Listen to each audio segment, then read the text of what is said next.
On est en direct, tu peux y aller. Bonsoir. Bonsoir à tous.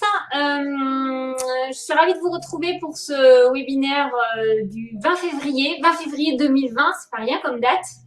Ce soir à 20 h, on pourra multiplier les deux, les coïncidences. Donc, je suis sûre que ça nous portera bonheur.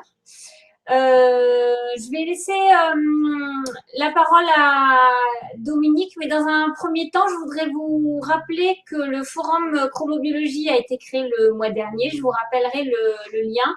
N'hésitez pas à vous en servir si vous avez besoin de poser des questions, communiquer entre vous. N'hésitez pas à le faire vivre. On l'a créé pour vous, donc usez-en, abusez-en. Enfin, c'est les pour.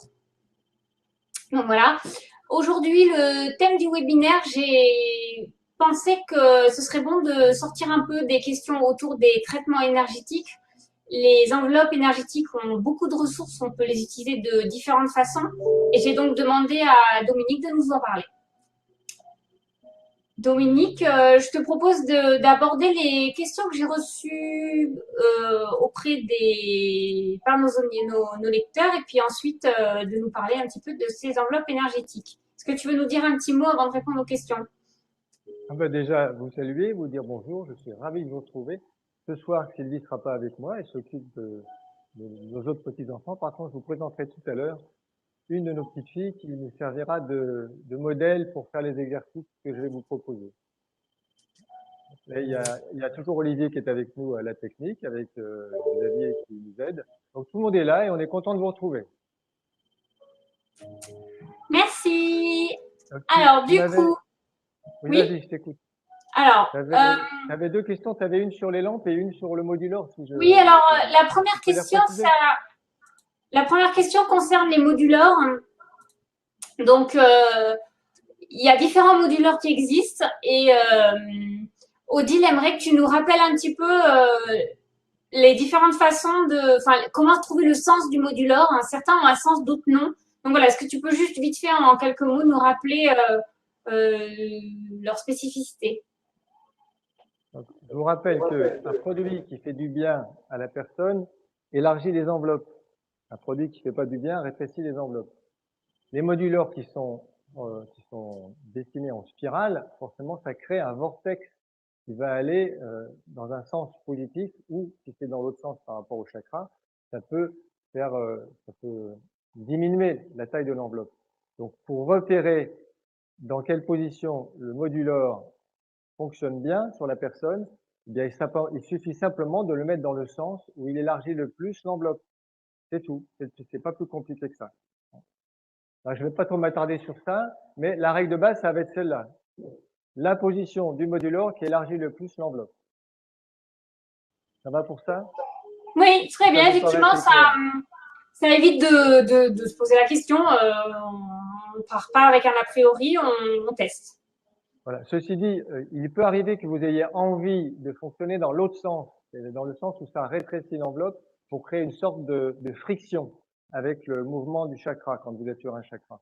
Donc ça, après, une fois que vous avez respecté les protocoles, que vous sentez mieux les choses, vous n'hésitez pas, vous respectez ce que vous ressentez. Si vous avez envie de tourner dans l'autre sens, vous tournez dans l'autre sens. Hein. Si vous avez envie de le retourner, le modulor, vous le retournez. Faites comme vous sentez. De toute façon, et vous n'avez pas de risque avec cette méthode-là. Je vous le rappelle, avec les modulors ou avec les filtres de couleur, vous n'avez pas de risque. Donc, vous pouvez jouer avec, essayer dans un sens, dans l'autre. La règle de base étant, la meilleure façon de les utiliser, c'est quand ça élargit le plus l'enveloppe.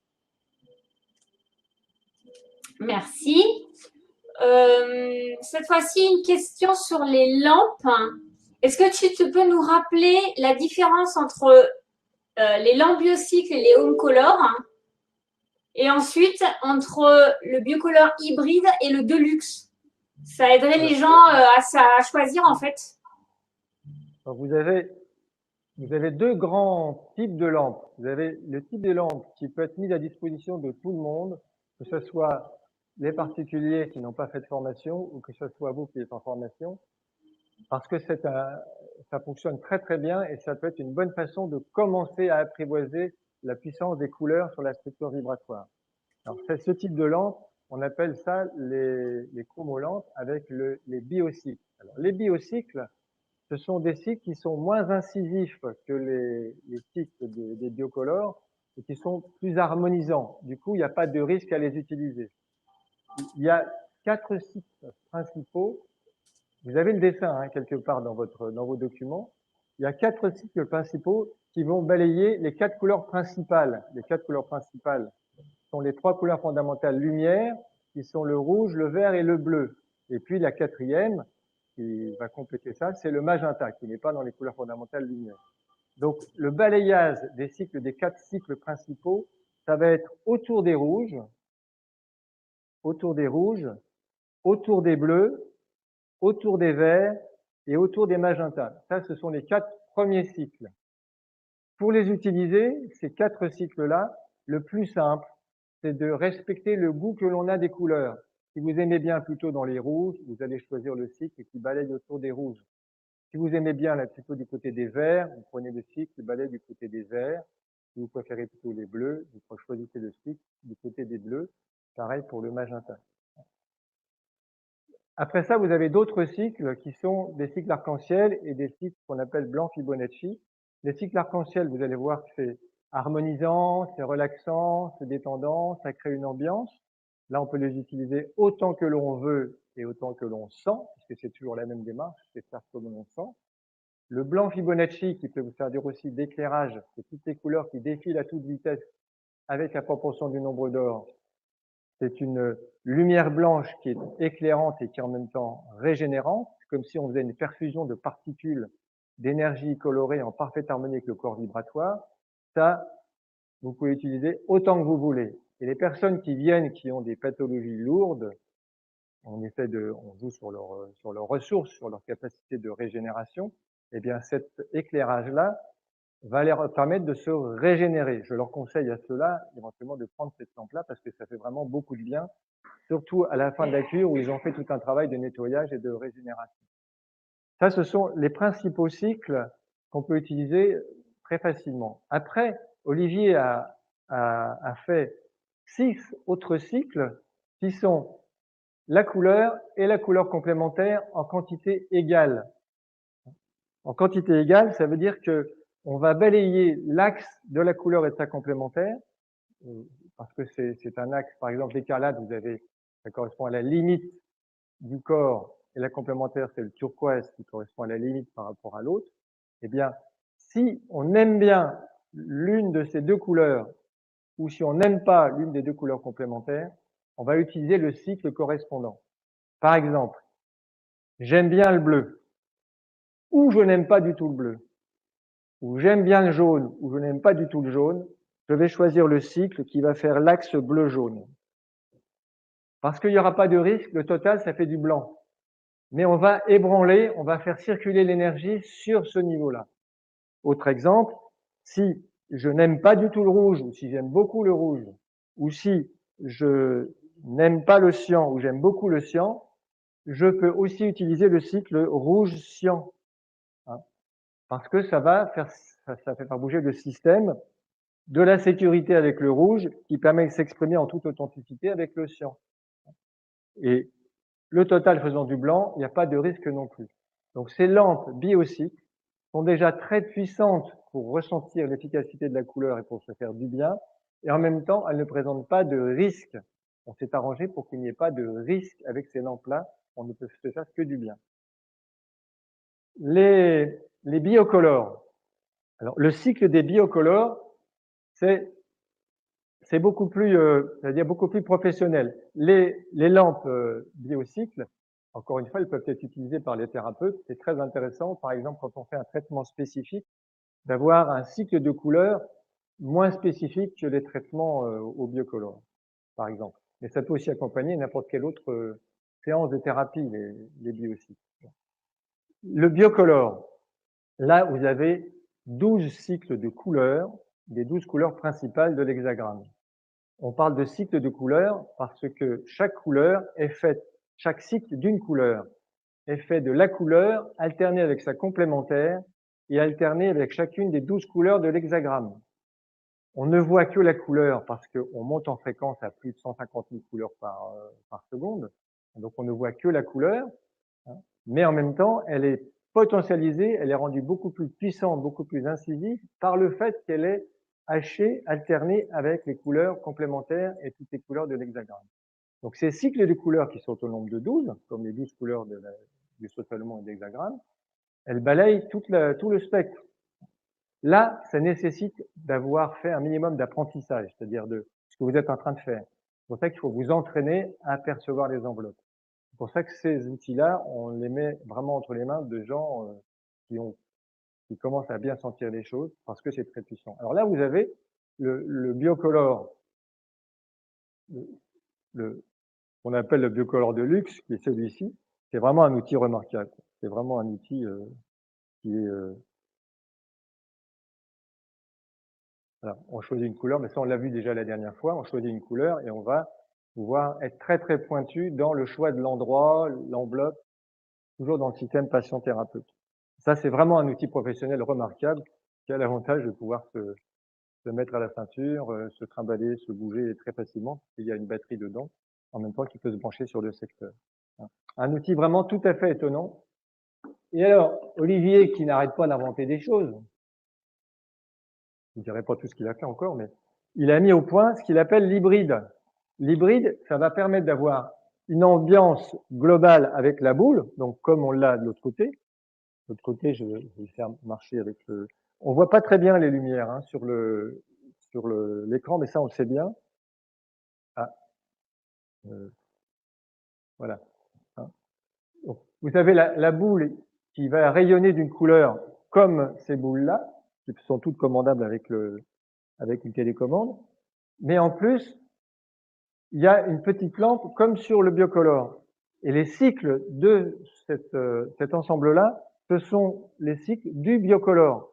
C'est-à-dire que c'est assez pointu. C'est comme vous n'avez pas les biocycles là-dessus. Vous avez la même couleur ici.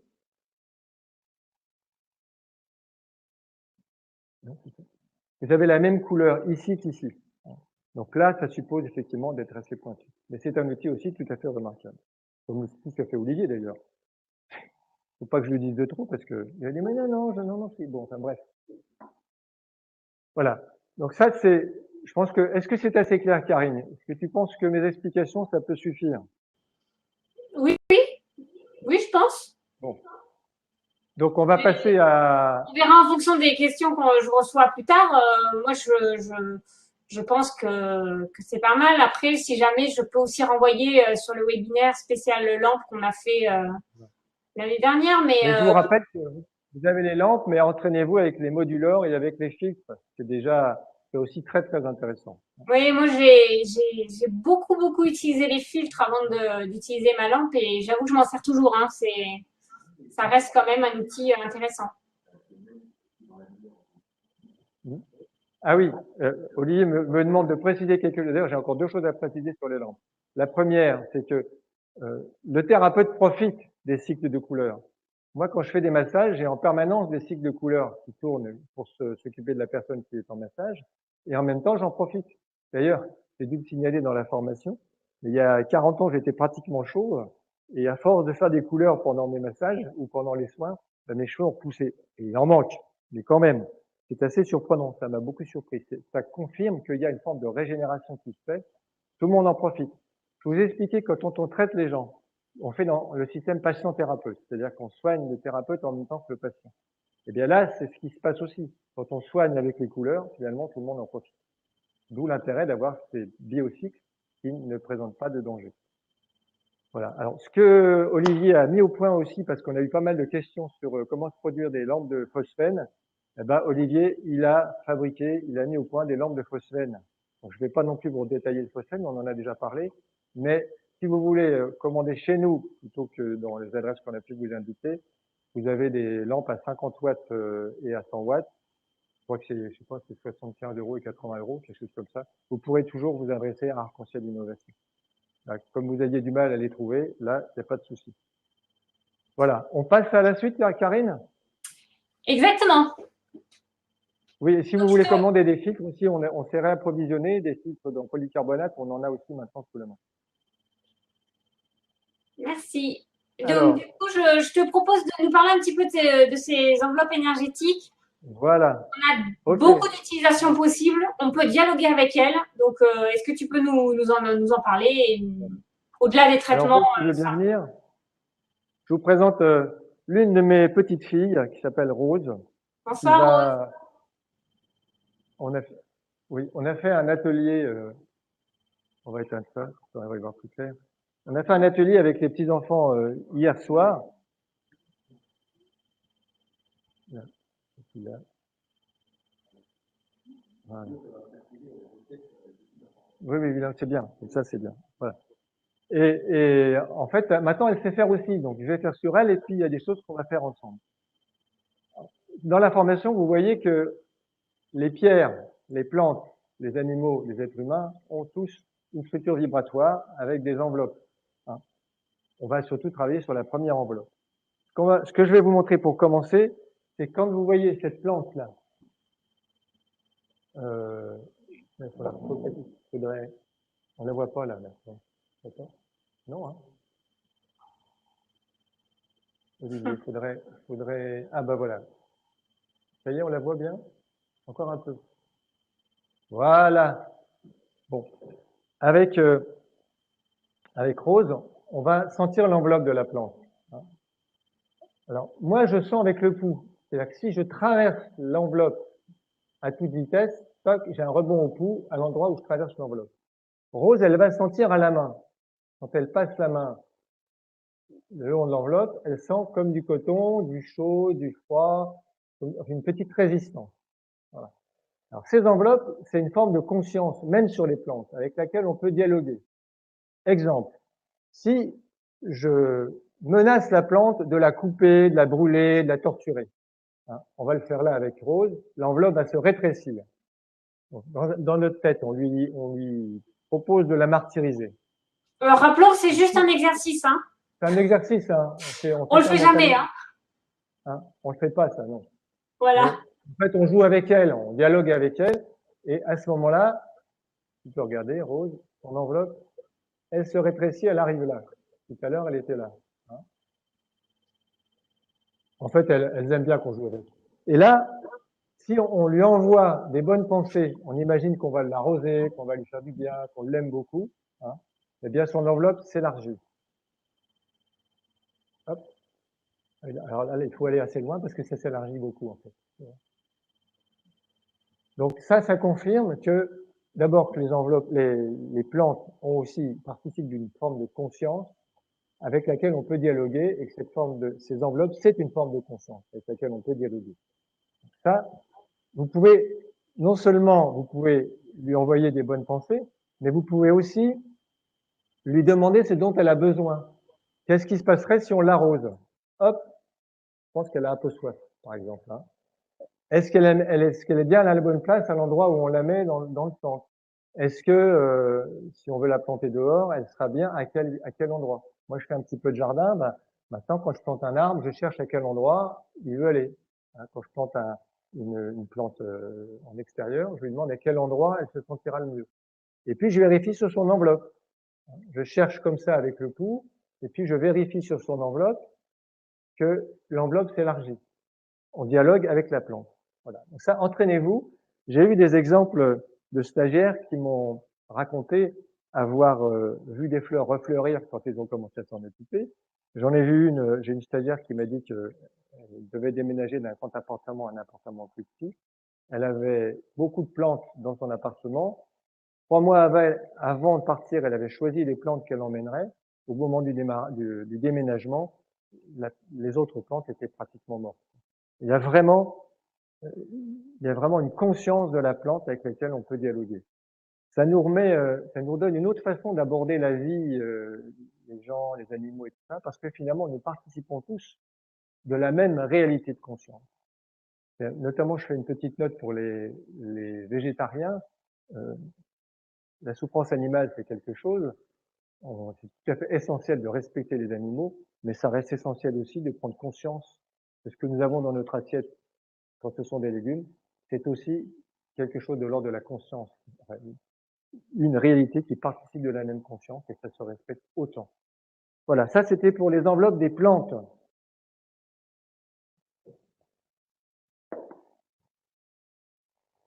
Alors, maintenant, sur les personnes. Ouais, si c'est bien comme ça va. Voilà. On va pouvoir faire la même chose avec les personnes. Là, la première démarche que vous avez dû apprendre à faire avec les enveloppes sur la formation, c'est sentir les 3 enveloppes. Bon, là, on va rester sur la première. Si j'approche un aliment de cette enveloppe, par exemple une pomme, si la pomme est bonne pour la personne au moment où je la présente, l'enveloppe s'élargit. Bon, là, ça ne fait pas grand-chose. Si je prends la clémentine, là, ça lui ferait beaucoup plus de bien. Donc ça, c'est la base. Mais comme on a dialogué avec la plante tout à l'heure, on peut dialoguer aussi avec cette enveloppe.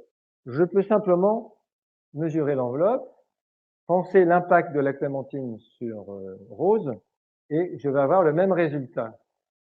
Je pense clémentine sur rose, hop, ça arrive là. J'ai dit tout à l'heure. On va valider avec bon. Je pense l'impact de la pomme sur rose. J'arrive là. C'est étonnant parce que c'est aussi une pomme bio, mais tu vois, c'est pas les pommes qui te conviennent le mieux. La tendance plutôt à rétrécir. Ou alors t'as mangé trop de, t'as goûté trop fort, c'est ça? Voilà. Donc ça, oui, c'est sur le moment. Alors, faut bien prendre conscience de ça. C'est ce que me dit Olivier, c'est que c'est à un moment donné. Hein, si elle a fait un très gros goûter avec du Nutella, mais elle est raisonnable maintenant. Si elle a fait un gros goûter et qu'elle a l'estomac plein, les fruits passeront pas. Ça ne fera pas forcément du bien. Si elle est à jeun, là, ça va bientôt l'être, ça sera beaucoup plus facile. Donc, il faut bien penser à ça. Hein, c'est à un moment donné. Alors après, on fait pareil avec les médicaments. Si je prends par exemple cette huile essentielle, hein, je remesure son enveloppe, il faut toujours reprendre le même point de repère. Bon, elle n'a pas bougé, donc ça ne doit pas changer beaucoup, mais son enveloppe, elle est là. Si je pense l'impact de cette huile essentielle sur rose, j'arrive là. Bon, c'est logique, elle n'a pas besoin de ça. Je vérifie avec le produit, ça arrive là. Hein. Donc, il suffit de penser l'impact du produit sur la personne pour avoir l'information. Mais je vous invite à vous entraîner à vérifier avec le produit lui-même. C'est quand même dans l'exercice, puis si vous pouvez le faire avec quelqu'un de proche, si vous pouviez vous vérifier à plusieurs, Karine essaie de mettre en lien les gens qui sont assez proches, c'est bien pouvoir se valider. Alors, ça c'est pour les médicaments. Ce que je vais vous montrer aussi, c'est que on peut changer la qualité d'un produit. Et notamment, on travaille beaucoup sur l'eau ici. Hein. Olivier, il a fait des systèmes pour améliorer la qualité de l'eau. Là, j'ai 2 verres d'eau. Ce verre-là et ce verre-là. Il y en a une, c'est une, je sais d'ailleurs plus laquelle, il y en a une qui est une qualité du robinet. Et l'autre, c'est une qualité d'eau améliorée avec nos systèmes de vortélisation. Là, tu peux le tenir, ça? On va pouvoir mesurer l'énergie de l'eau, soit à la main, soit avec le pouls. Moi, j'utilise le pouls facilement parce que ça me permet de poser sans sentir à la main, c'est un peu plus difficile pour moi. Par contre, avec le pouls, j'ai tellement l'habitude que je peux le faire tout en bavardant. Là, l'enveloppe de cette eau-là, hop, elle est là.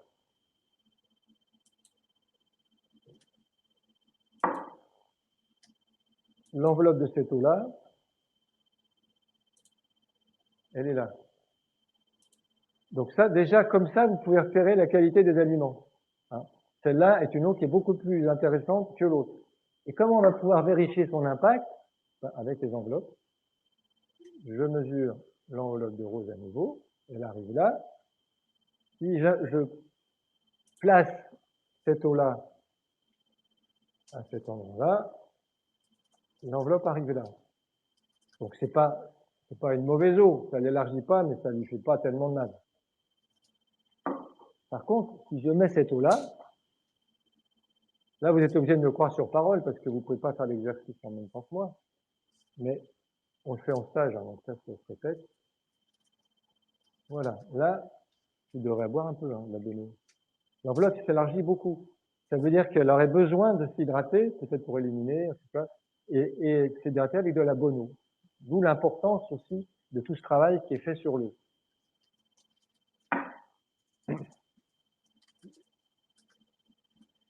Donc ça, c'est donc les deux applications que vous pouvez avoir très facilement. C'est donc le choix d'un aliment et le choix d'un remède. Le choix d'un aliment, si vous regardez dans la littérature, vous allez voir que on peut tout trouver. Entre les végétariens, les carnivores, les frugivores, ceux qui mangent que des graines, vous pouvez tout trouver. L'intérêt des enveloppes, c'est que vous allez pouvoir choisir des aliments adaptés à la personne à un moment donné. Pareil pour les médicaments, c'est pas parce que c'est de l'homéopathie ou des plantes ou des huiles essentielles que c'est bon pour la personne. Par contre, dans mon expérience, j'ai trouvé qu'il y a très très peu de produits chimiques qui élargissent les enveloppes. Comme si le résultat de la plupart des produits chimiques entraînait plus d'effets secondaires que d'avantages. Ça, c'est de l'expérience.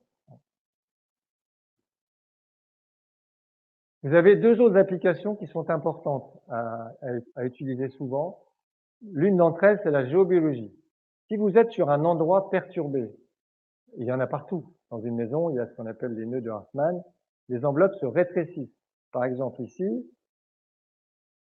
vous voyez que l'enveloppe de rose, elle est là. Si je la fais mettre ici, tiens, mets-toi là, que je remesure son enveloppe, elle arrive là. Elle est très, très rétrécie. Vous avez sur la formation des explications sur comment corriger. On utilise, nous, entre autres, les hexagrammes, comme ça. Et on utilise aussi les modules de Platon. Il y a pas mal de solutions possibles. Vous en avez dans la formation. En tout cas, le moyen de vérifier, c'est que à l'endroit où c'est perturbé, quand vous avez corrigé, ça ne l'est plus. Quand quelqu'un vient en consultation pour avoir des conseils, on peut aussi le faire mentalement. C'est-à-dire, on peut très bien, là, je pourrais le faire sur la maison où habite Rose, dans la région parisienne. Si je mesure son enveloppe à nouveau, je pense l'impact de la maison de Rose sur elle.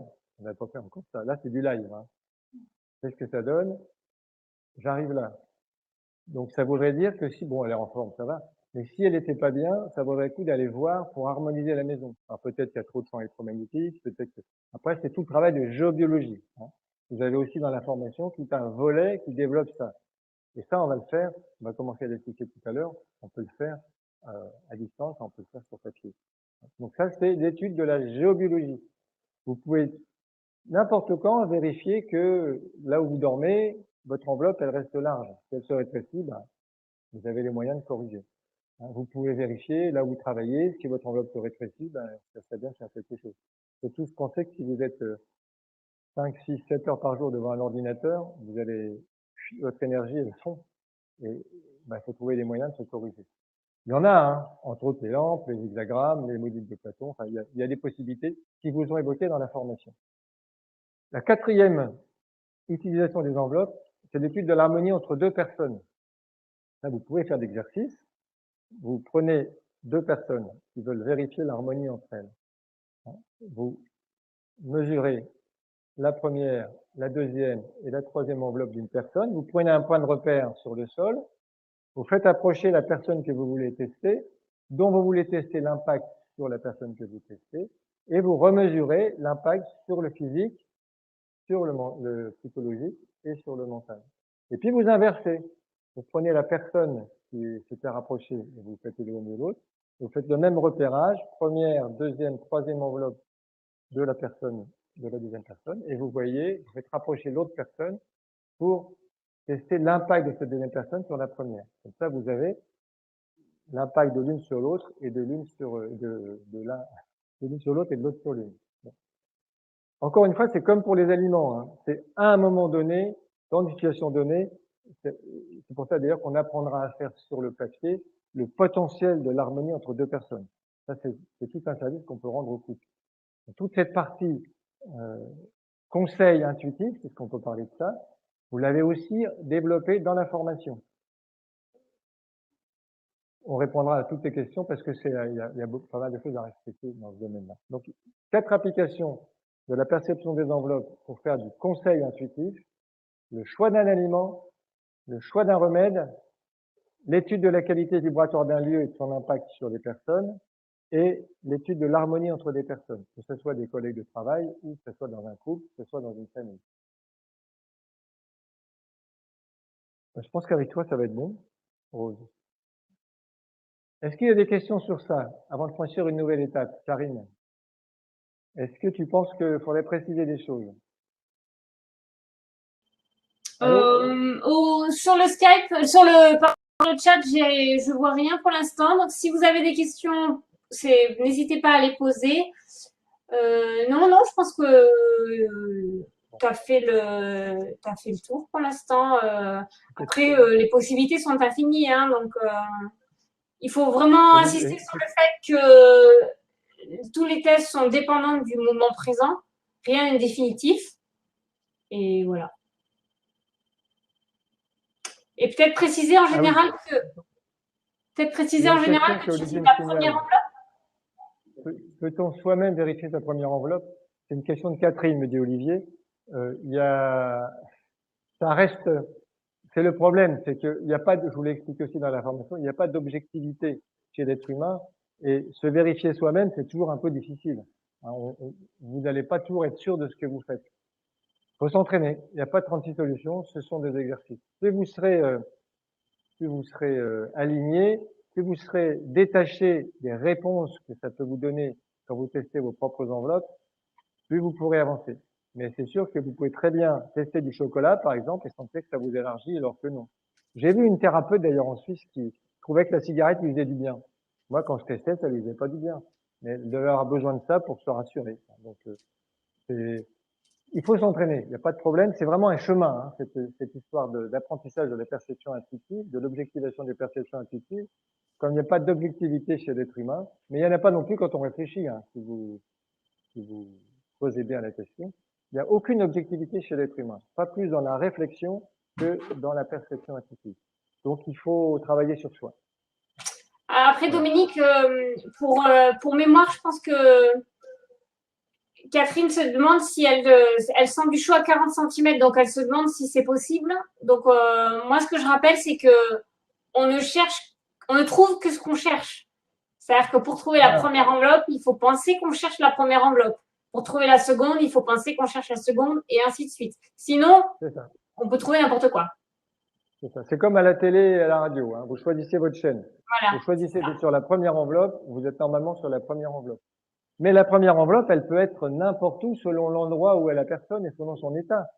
Si elle est sur un endroit un peu perturbé, elle peut être rétrécie. Vous la déplacez d'un mètre, elle va être plus élargie.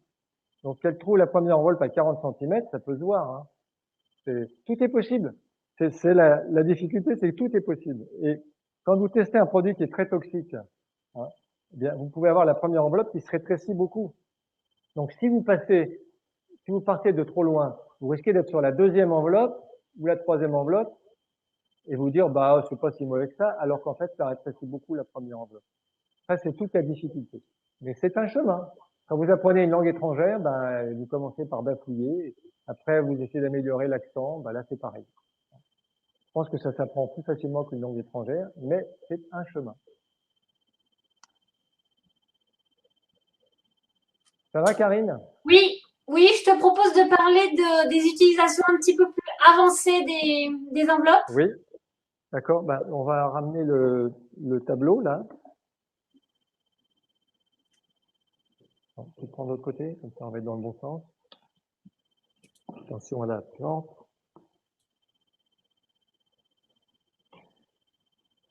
Voilà. On peut reculer un peu.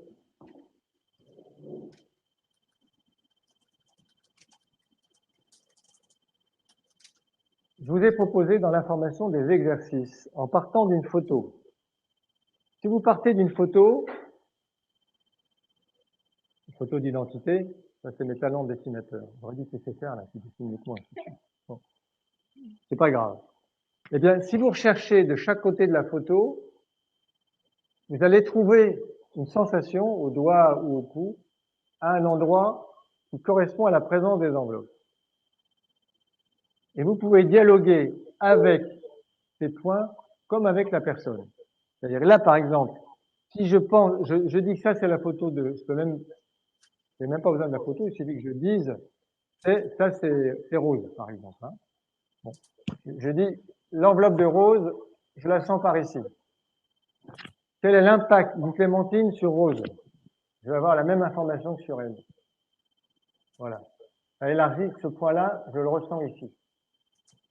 Bon. Et quand on fait ça, en fait, on n'a pas besoin de la photo là. On n'a pas besoin de tout ça. Je vais extraire de ce dessin-là 2 points.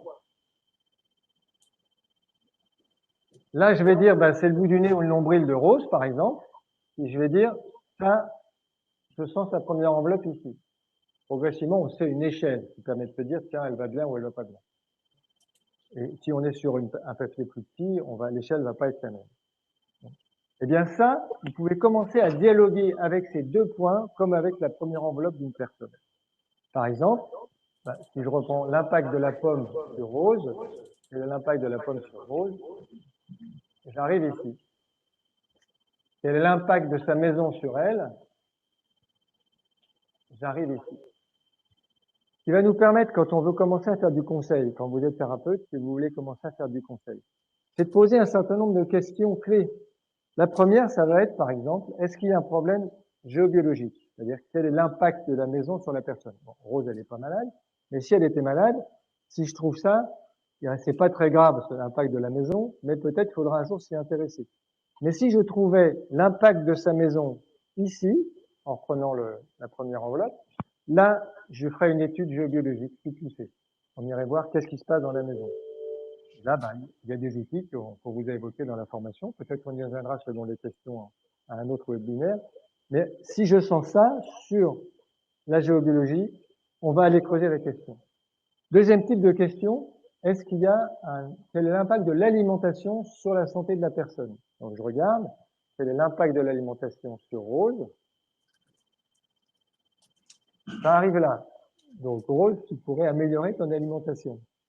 Peut-être moins de sucre. Après ça, on peut creuser. Et la plupart des, c'est pas très grave. Hein. Là, quand ça rétrécit un peu comme ça, c'est pas dramatique, mais elle pourrait améliorer les choses. Je vous fais du live, hein, là. J'ai jamais fait ça avec elle encore. Bon. Alors, les principaux produits qui risquent d'être perturbants, c'est les produits à base de lait de vache et quelquefois gluten. Mais je vous note en passant quelque chose, c'est que j'ai lu un article qui montre que il y a des tests qui ont été faits, que les produits qui contiennent du gluten contiennent aussi du lactane. Et c'est pas le gluten qui est responsable des problèmes, c'est le lactane. Donc, tous les produits sans gluten, ça pose des questions. Je livre ça à votre réflexion. Moi, j'ai pas vérifié encore. J'ai pas vérifié que les articles étaient sérieux, parce que c'est difficile de vérifier tout ça. Bon. Par contre, les produits à base de lait de vache, là, c'est très très souvent qu'on améliore beaucoup les gens s'ils acceptent, quand on teste que c'est pas bon, ils acceptent de changer un peu cette alimentation-là. Donc, est-ce qu'il y a un problème avec l'alimentation? Là, je pourrais dire quel est l'impact des produits laitiers sur Rose, à base de lait de vache, hein, j'entends. J'arrive là. Donc, si un jour elle veut être encore mieux, elle arrête les produits à base de lait de vache. Qu'est-ce que ça donne si c'est des produits à base de lait de brebis? Hop. Ah, bah tiens, là, j'arrive là. Donc, tu vois, si un jour tu veux te sentir mieux, tu fais l'expérience d'arrêter les produits à base de lait de vache. Tu arrêtes pendant un mois, pendant une semaine, 15 jours, un mois, puis tu vois, quand on reprend, c'est ça qui est intéressant, c'est que ce qu'on teste là, la personne, elle pourra le vérifier facilement. Il suffit qu'elle arrête le produit toxique, ça peut être du café, ça peut être bon, les alcools souvent, mais les grands produits, ça va être les laitages, le café, des fois c'est le thé. Bon, il suffit qu'elle arrête le produit pendant un certain temps, au moins une semaine, et quand elle le reprend, le produit est à peine dans la bouche, dans la minute qui suit, elle le sent dans son corps. Il y a une pesanteur digestive, il y a une nez qui coule, il y a une nez qui se bouche, elle éternue, il y a une démangeaison qui apparaît, il y a une douleur qui se réveille. Comme ça, elle le sait tout de suite. Après, c'est son problème. Là, elle peut très bien continuer à prendre des produits laitiers, elle ne va pas tomber malade pour autant. Mais si, par exemple, elle commence à faire des infections à répétition, moi, je lui dirais, arrête le produit laitier, tu vas voir, ça va s'arranger. Donc ça, c'est, est-ce qu'il y a un problème alimentaire? Troisième type de question, est-ce qu'il y a un problème psychologique? la plupart des problèmes de santé graves, il y a toujours un choc émotionnel à un moment donné. Pas toujours, mais en tout cas, si je sens qu'il y a un problème psychologique, quel est l'impact des événements sur la santé de la personne, si je sens que ça rétrécit beaucoup l'enveloppe, je poserai des questions simples qui sont quand est-ce que ça a commencé, qu'est-ce qui s'est passé à ce moment-là. Autre type d'interrogation, souvent les gens quand ils viennent pour se faire requinquer, ils sont bourrés de médicaments. Ils viennent nous voir quand ils sont... Ceux qui viennent nous voir parce qu'ils sont malades, on préfère les voir avant qu'ils soient malades. Et quand ils sont malades, en général, ils ont déjà essayé plein de médicaments et souvent ils en ont déjà beaucoup de médicaments. Donc on va pouvoir tester aussi quel est l'impact des médicaments que la personne prend. On va les prendre un par un. Quel produit, il rétrécit beaucoup l'enveloppe. On va aller voir quels sont ses effets secondaires. Quel produit rétrécit beaucoup. Celui-là, il ne sert pas à grand-chose, mais il n'est pas toxique. Celui-là, au contraire, il fait du bien. On va pouvoir, comme ça, dire aux personnes, faites bien attention à ce que je dis, hein. Je sens que tel produit ne vous fait pas du bien. Allez voir votre médecin. Si vous êtes médecin, vous pouvez le faire. Regardez avec lui dans le livre des effets secondaires des médicaments, on appelle le village. Quels sont les effets secondaires? Et puis parlez-lui en. Après, c'est à lui de voir ou à vous de voir si ce que vous pouvez faire avec ça. C'est pareil pour l'homéopathie, pour la phytothérapie, pour les huiles essentielles. Si un produit est bon, on va le laisser. S'il ne sert à pas grand-chose, on peut dire à la personne qu'elle peut l'arrêter. Ça donne une précision d'information, surtout quand on n'est pas concerné par le problème. C'est toujours pareil. On est d'autant plus objectif qu'on n'est pas concerné par le problème. Et après, avec le même processus, on va pouvoir poser d'autres questions. Est-ce qu'il y a un problème avec les dents? Est-ce qu'il y a une dent qui est mal soignée qui pourrait entraîner des effets secondaires? Parce que chaque dent correspond à un organe. Si une dent est abîmée, si elle n'est pas corrigée correctement, ça peut entraîner une douleur d'organe, une perturbation de l'organe. Bon. Est-ce qu'il y a un problème avec une cicatrice? Quelquefois, les gens qui ont été opérés, leur cicatrice, on dit qu'elle est toxique, elle empêche la circulation d'énergie, il faudra aussi la traiter. Est-ce qu'il y a un problème avec, je sais pas moi, il faut laisser venir un petit peu l'imagination, voir qu'est-ce qu'il peut y avoir comme difficulté et tenir compte de l'histoire que la personne nous raconte. Et puis après, on va pouvoir tester qu'est-ce qui peut lui faire du bien dans ce que nous savons faire. Est-ce que c'est intéressant de lui donner des plantes, des huiles essentielles, de l'homéopathie? Est-ce que ça va élargir beaucoup? Si ça élargit pas beaucoup, c'est qu'il faudra peut-être faire autrement. Est-ce que c'est intéressant de lui faire des séances de chromothérapie? Est-ce que c'est intéressant de lui faire des séances de l'opsonie, traitement par la musique modifiée? Est-ce que c'est intéressant de l'envoyer voir un ostéopathe? Est-ce que c'est intéressant de lui faire des infrarouges, etc. Et ça va nous permettre de nous orienter dans ce que nous faisons nous en cure. Est-ce que c'est intéressant de faire des irrigations coloniques? Est-ce que c'est intéressant de faire une cure de 3 jours ou 5 jours? Si la cure de 3 jours, elle n'est pas beaucoup moins efficace que la cure de 5 jours, on va dire 3 jours, ça suffit. Si vraiment 5 jours, ça élargit beaucoup, on dit aux gens, écoutez, voilà, moi ce que je sens, après vous faites ce que vous sentez. C'est toujours, ça permet de faire du conseil. Alors, on verra, là je vais peut-être m'arrêter là pour ce soir, mais on verra que on peut poser des questions. Là je suis resté dans le domaine de la santé, mais on va pouvoir déboucher, et c'est toute la partie conseil intuitif, orientation scolaire, orientation professionnelle, études d'entreprise, études d'impact d'un salarié sur une entreprise ou d'un chef d'entreprise sur son entreprise. Ça va déboucher, comme on est dans un dialogue mental avec une structure vibratoire qui est une forme de conscience, il n'y a pas de limite au dialogue. La limite, ça va être l'objectivité de celui qui le fait. Donc son alignement, tout le chemin qu'il a fait, et on va pouvoir donc déboucher sur une multitude de conseils. Et ça vous est détaillé, enfin, ça vous est présenté aussi dans la formation. Ça suppose d'avancer le conseil intuitif qui va plus loin que ça encore, parce qu'on peut voir dans quel domaine une personne peut être utile pour une entreprise, par exemple. On va pouvoir travailler sur les 12 couleurs. Il faut déjà bien s'entraîner sur la personne, s'entraîner avec les produits, s'entraîner mentalement en vérifiant avec les produits, et puis commencer à jouer avec ça en vérifiant avec des produits. C'est ce que je vous invite à faire. Voilà, Karine, est-ce que tu sens que c'est... Pour la partie test sur papier, je pense que c'est pas mal, sachant qu'effectivement, tu fais bien insister sur le fait que les résultats sont dépendants de la personne qui teste. c'est vraiment ce que tu sens et c'est pas tout le monde peut ne pas avoir exactement le même Là, résultat. tu fais une remarque encore très intéressante, Karine. C'est que quand on soigne quelqu'un, on est dans un système patient-thérapeute. Ça, j'ai beaucoup insisté là-dessus. Et en fait, on va sentir les domaines dans lesquels on peut intervenir sur la personne. C'est-à-dire qu'on va pas, il est possible que si je suis incapable de m'occuper de l'alimentation de la personne, je ne sente pas qu'il y a un problème alimentaire. Si je suis incapable de m'occuper de la géobiologie, peut-être que je ne le sentirai pas. Ça, c'est possible. On est dans un système patient-thérapeute. Je vais trouver ce que je suis capable de gérer. Et également, je pense que si tu as des a priori aussi, ça peut jouer. Alors, oui, effectivement, moins on en connaît sur la personne, moins on en connaît sur les produits, plus on peut être neutre. Olivier me signale que le logiciel Chromolab permet de noter les évaluations et de consigner l'évolution. En tout cas, la suite qu'on pourra développer un peu plus tard du conseil intuitif, vous pouvez commencer à le faire sur le logiciel, pour ceux pour lesquels ça fonctionne bien. Il y a Sophie qui nous pose une question qui nous dit est-ce que je pourrais sentir que la première enveloppe se rétrécit et que la deuxième enveloppe s'agrandit? C'est tout à fait possible. Je l'ai pas vu souvent, mais ça peut se voir. Par exemple, la cigarette, on peut très bien imaginer que ça rétrécit, je l'ai pas vu, mais ça rétrécit la première enveloppe parce que ça fait pas du bien sur le plan physique et que la personne en a besoin sur le plan émotionnel pour se calmer, pour se détendre, pour se sécuriser. Ça peut se voir. Ça peut être un médicament peut très bien être utile sur le plan psychologique et puis pas sur le plan physique. En général, il sera pas toxique sur le plan physique s'il est bon sur le plan psychologique. Mais on le sentira pas forcément comme positif sur le plan physique. Tout est possible, en fait.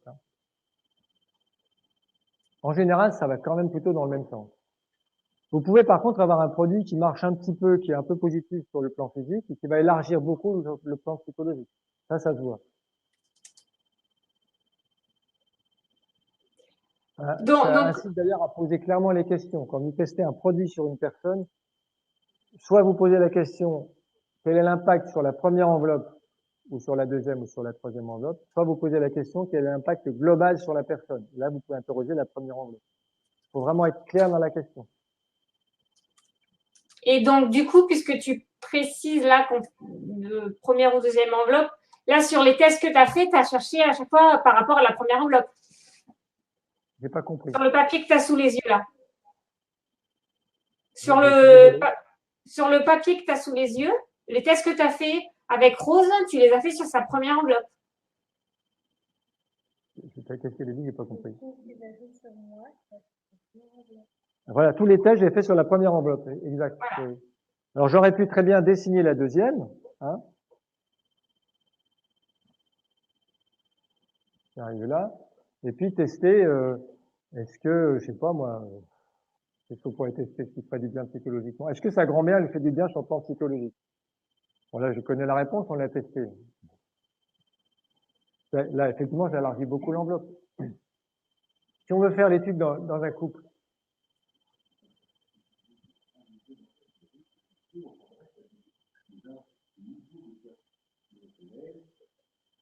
alors une remarque d'Olivier qui est très juste aussi.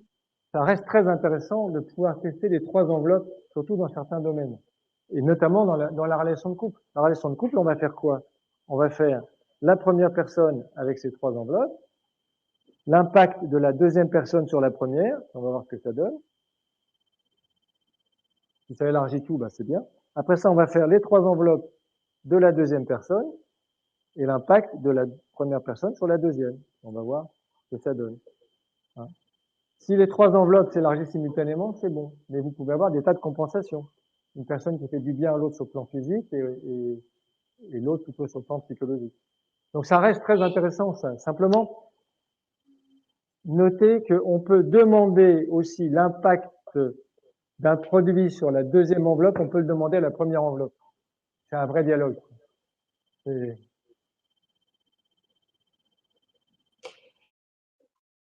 Oui, vas-y, je t'écoute.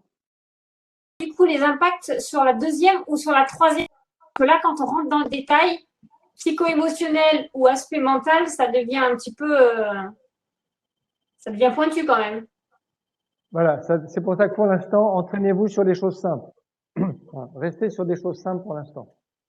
De toute façon, ceux qui viendront à la journée de validation, on verra où vous en êtes, et puis on verra à vous inciter à faire du présentiel pour vous faire valider vraiment, parce que là on touche les choses, c'est pas anodin, quoi. Surtout que il ne s'agit pas de dire à la personne c'est ça, c'est ça, c'est ça. Il s'agit de lui dire, j'insiste beaucoup, hein, je sens que ma perception est la suivante. Si ça résonne sur la personne, c'est bon, on peut réfléchir et travailler ensemble. Mais en aucun cas, ça c'est vraiment très très essentiel, hein.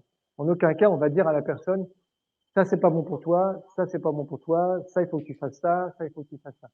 On dit toujours, ma perception est la suivante. Expérimente. Toujours inciter la personne à expérimenter par elle-même. Par exemple, l'histoire des médicaments.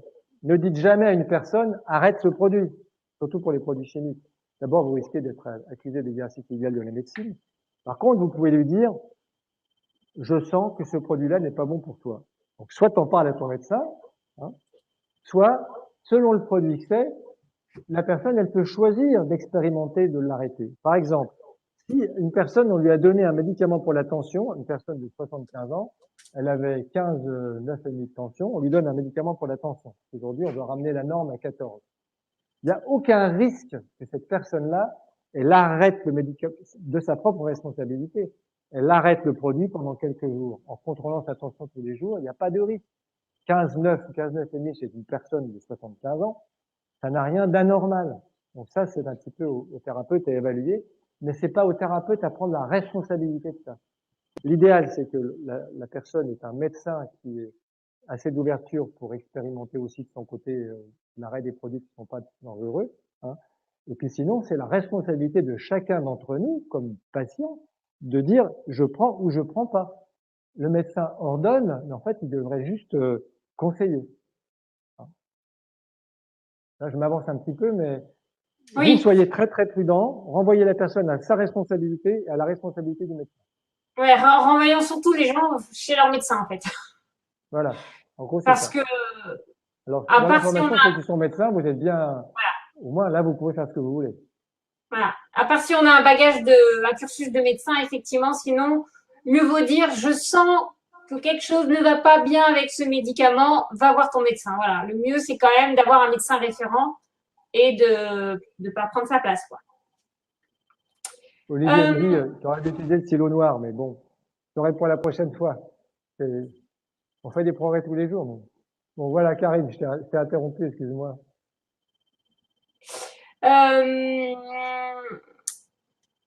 Là, tu nous parles du test en 2 points. Ce qu'on a vu dans la formation, donc là, c'est un niveau encore plus avancé, c'est que les enveloppes énergétiques, on peut dialoguer avec elles par rapport au passé. Je pense au traitement à une date, par exemple. Ah oui, mais ça, là, on va les laisser avancer un peu dans l'information parce que Voilà, là, on tombe dans du complexe quand même, hein. c'est juste Mais on pour peut le montrer, faire. c'est juste pour rappeler que les possibilités sont vraiment, vraiment multiples, infinies, qu'on n'a certainement pas été exhaustif dans le cadre de la formation et du coup, moi, j'invite aussi les gens à faire leur propre expérience et s'ils ont des retours intéressants, qu'ils n'hésitent pas à partager. Oui, c'est tout à fait ça. Et non seulement on peut retrouver des événements passés, l'impact sur les enveloppes, ça il y a un exercice qui le montre, et on peut traiter ce moment-là, mais on peut aussi évaluer le potentiel. Par exemple, quel est le potentiel d'une relation entre deux personnes? Parce que les tests qu'on fait là, c'est des tests dans le moment présent. Donc, on pourra très bien imaginer comment ça serait au mieux de la relation. Parce qu'à ce moment-là, quand les gens sont en cours de dispute, en cours de, ils vont pas bien l'un ou l'autre, il peut y avoir des dissonances à un moment donné.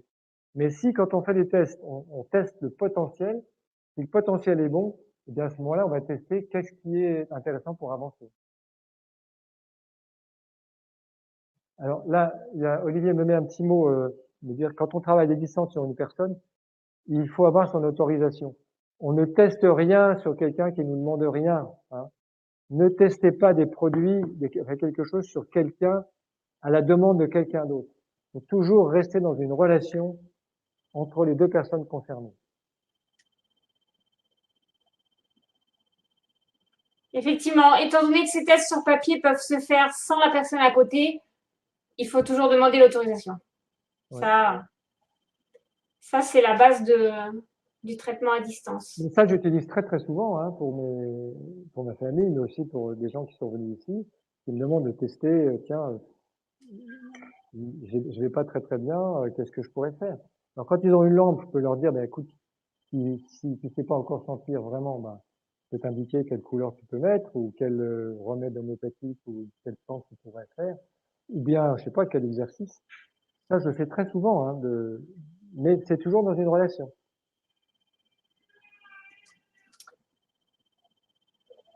Rappelez-vous toujours que nous poussons les personnes à l'expérience. Notre objectif, c'est toujours, hein, je répète, autonomie, liberté, responsabilité, créativité, respect de moi-même, des autres et de la planète. C'est notre leitmotiv. C'est-à-dire, en aucun cas, c'est le thérapeute qui décide pour les gens. C'est le consultant qui donne les obligations ou les interdits. C'est toujours permettre à la personne de retrouver son autonomie. Il est presque l'heure. Je vais juste rappeler deux, trois choses. Dominique, je vais te laisser conclure, mais avant de terminer, je voudrais déjà remercier les participants pour leurs questions. Et ensuite, je voudrais donner donc deux informations. La première, c'est que le prochain webinaire est planifié le 26 mars. Ça, je le rappellerai par mail, mais voilà, d'ores et déjà, je peux déjà vous donner la date, c'est le 26 mars. Je rappelle que la journée de validation des acquis, pour ceux qui sont arrivés au bout de la formation et qui souhaitent venir nous voir, la première journée aura lieu le 25 avril. Il y aura d'autres dates, mais ça, c'est la première journée qui a été fixée. Et ensuite, à titre purement personnel, j'emménage avec ma famille à Lyon début avril. Je vais donc très certainement organiser une journée de rencontre entre stagiaires dans cette ville pour commencer. Si vous avez donc des bonnes adresses, des gens que vous voudriez me faire rencontrer pour qu'on organise des conférences ou des lieux, enfin peu importe, je prends tous les conseils pour organiser au mieux une journée ou un petit week-end de rencontre à Lyon. À Lyon, il y a des petits troquets qui sont sympas hein, dans le vieux Lyon. C'est pas de ça dont tu parlais. Dominique, je te propose de conclure. Alors, Olivier, faut que tu me précises. Olivier, il dit. Oui, alors, Olivier me dit qu'il faut faire un rappel sur le noir et le blanc, mais il ne faut pas que tu le dises sur ça. Ah, le noir et le blanc, c'est des couleurs ou c'est pas des couleurs? D'accord, ok. Alors, je précise le noir et le blanc. Le noir, c'est l'absence de couleur lumière et toutes les couleurs matière réunies. Le blanc, c'est l'inverse. C'est toutes les couleurs lumière mélangées et l'absence de couleur matière. Le noir en couleur matière, donc dans tout ce qu'on traverse, ça marque la fin de quelque chose. Si vous mettez des couleurs matière, vous peignez des couleurs matière les unes sur les autres, si vous les mélangez en quantité égale, au bout d'un moment, vous avez du noir. Si vous voulez écrire par-dessus, il va falloir attendre que ça sèche. La symbolique des couleurs matière, on a beaucoup insisté dessus, c'est la symbolique, c'est la symbolique de notre histoire. C'est-à-dire quand vous êtes dans la vie, tout ce que vous vivez, c'est traduit en couleur matière. Quand on finit notre vie, eh ben, on peut plus agir dans la matière. Le deuil, chez nous, c'est le noir, parce qu'on voit ce qui se termine. Par contre, le blanc, c'est l'absence de couleur matière, on peut commencer à écrire. Du coup, la symbolique du blanc, c'est la possibilité de commencer quelque chose dans la matière. C'est dans la matière ou ailleurs d'ailleurs, parce que le deuil dans les pays orientaux, c'est le blanc, parce qu'ils voient ce qui commence. Vous voyez un petit peu la différence. Quand on est en couleur lumière. C'est-à-dire, oui. Je m'excuse, je suis vraiment désolée. Mon bébé pleure et je vais vous laisser conclure sans moi. Je vous remercie à tous et je vous souhaite une bonne soirée. Dominique, je te laisse finir.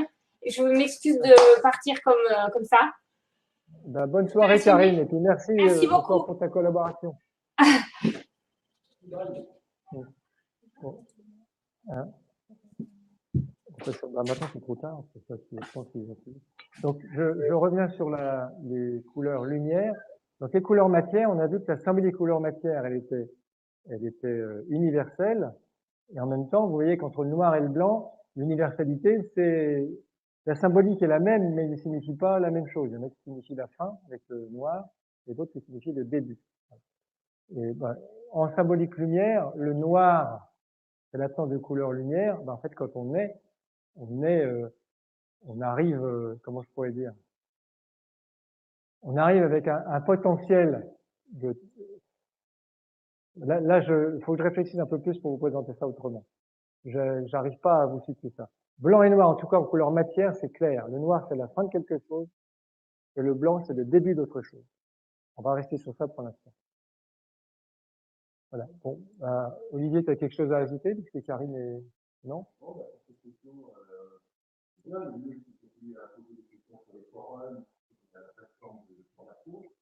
Voilà. Donc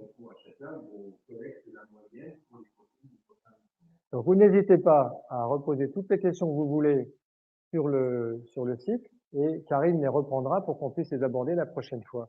Et vous pouvez participer aussi au forum si vous le souhaitez. En tout cas, merci de votre attention, et puis on aura beaucoup de plaisir à vous revoir dans un mois. Bonne soirée.